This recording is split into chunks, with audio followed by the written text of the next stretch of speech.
চলে এসেছি বন্ধুরা আজকে একটা বড় ভিডিও নিয়ে। এই যে হাতটা কেটে গেছে, 4খানা সেলাই পড়েছে, যার জন্য ছাদ বাগানের ভিডিও তো দেওয়া যাচ্ছে না, শুধুমাত্র সবজি তোলার ভিডিও দেওয়া হচ্ছে। মানে কোনো রকম গাছে কি খাবার দেবো, কি যত্ন করব সেগুলো আপনাদের দেখাতে পাচ্ছি না। যাই হোক, কিছু করার নেই এখন, তো ওই জন্য বাড়িতে বসে রয়েছি। ননদ এসছে, মা এসছে, ওরাই সব কাজ করছে, জলের কাজ। আমাকে মাটি জলের কোনো কাজ করা যাবে না, তাই এই যে গোপুসোনার জামা তৈরি করব বলে মেশিনের কাছে বসে গেছি। শুধুমাত্র সারাদিনের কাজ বলতে রান্না করা, তাছাড়া অন্য কোনো কাজ নেই। তো ওই জন্য ভাবলাম গোপুসোনার জামাটা তৈরি করছি যখন আপনাদের সঙ্গে শেয়ার করি। তো এই যে ব্লাউজের পিসগুলো অনেকদিন থেকে পড়ে রয়েছে আলমারিতে, তো ব্লাউজের পিসগুলো দিয়ে বানাবো গোপুসোনার জন্য জামা। আর এটার জন্য আলাদা কোনো মাপের প্রয়োজন নেই, এরকম চওড়া একটু লম্বা নিয়ে নিলে হয়ে যাবে। আর গোপুসোনা কত বড় সেটাই অনুযায়ী আপনাদের জামাটা বানাতে হবে। যদি বাড়িতে কেনা জামা থাকে সেটারও একটা মোটামুটি আঁচ করে বানিয়ে নিলেই হবে। আর এই যে আমি এটা গত বছর বানিয়েছিলাম, দেখুন বানানো জামার খুব সুন্দর একটা ঘের হয়, কিন্তু কেনা জামার এত সুন্দর ঘের হয় না।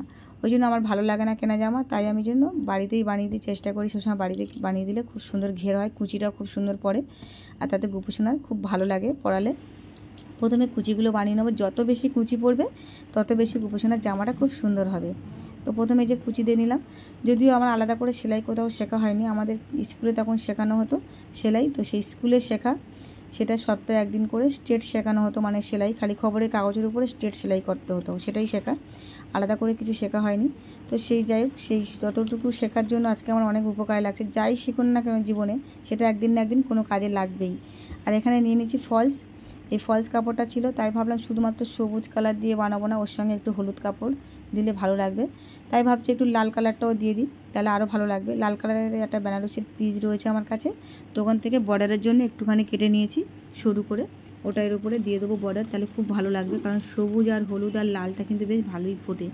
তো ওই জন্য ভাবলাম, যেহেতু আমি আগের যে জামাটা বানিয়েছি সেই জামাটা কিন্তু বাজার থেকে কিনে নিয়ে এসেছিলাম পিসটা, কারণ ওই কাপড়টা কিনেছিলাম আমি, আর সাইডে ফলস টলস সব রকম ধরে প্রায় আমার 150 টাকার মতো খরচা হয়েছিল। তো ওই জন্য ভাবলাম এবার আর বাড়ি থেকে কিনে আনবো না, প্রথমে আগে দেখি বাড়িতে যেগুলো রয়েছে বানিয়ে দেখি কেমন লাগে, তারপর কিনে এনে পাড়গুলো বসাবো। যদি পাড় প্রয়োজন লাগে তাহলে এনে বসাবো, নালে বসাবো না।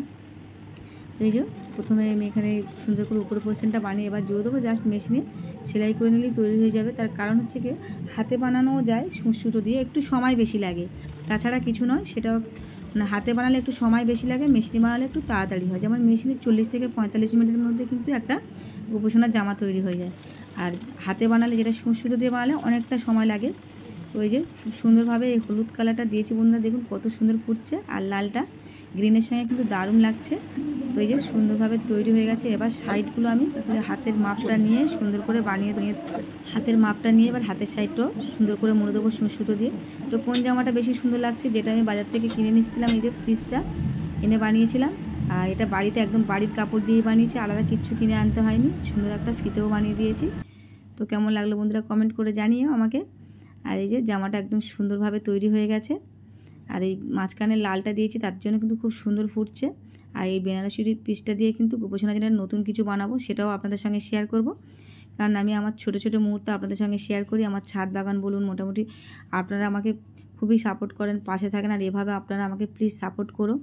আর আমার চ্যানেলটা সবাই সাবস্ক্রাইব করে রেখো, আর বেশি বেশি করে কিন্তু শেয়ার করো বন্ধুরা, এভাবে আমাকে সবাই সাপোর্ট করো, তাহলে কিন্তু আমি ঠিক আমার স্বপ্ন একদিন পূরণ করব। তো যাই হোক, এই যে জামাটা তৈরি হয়ে গেছে, এবার আমি জামাটা ধুয়ে পরিষ্কার করে তারপর গোপুসোনাকে পরাবো। আর এই জামাটা আগে বানিয়েছিলাম, এরকম পিস কিছু কিনে এনে বানাবো ভাবছি, কারণ প্রিন্টের জামাগুলো বেশি সুন্দর লাগে। আর এই জামাটাও কিন্তু খুব সুন্দর লাগছে, পরালে কেমন লাগবে সেটা আপনারা শর্ট ভিডিওতে দেখে নিও বন্ধুরা। তো আজকে ছিল এটাই ব্লগ, কেমন লাগলো প্লিজ কমেন্ট করে জানিয়ে, আর ভালো লাগলে চ্যানেলটি কিন্তু অবশ্যই সাবস্ক্রাইব করে রেখো বন্ধুরা। তো আজকে এই পর্যন্ত।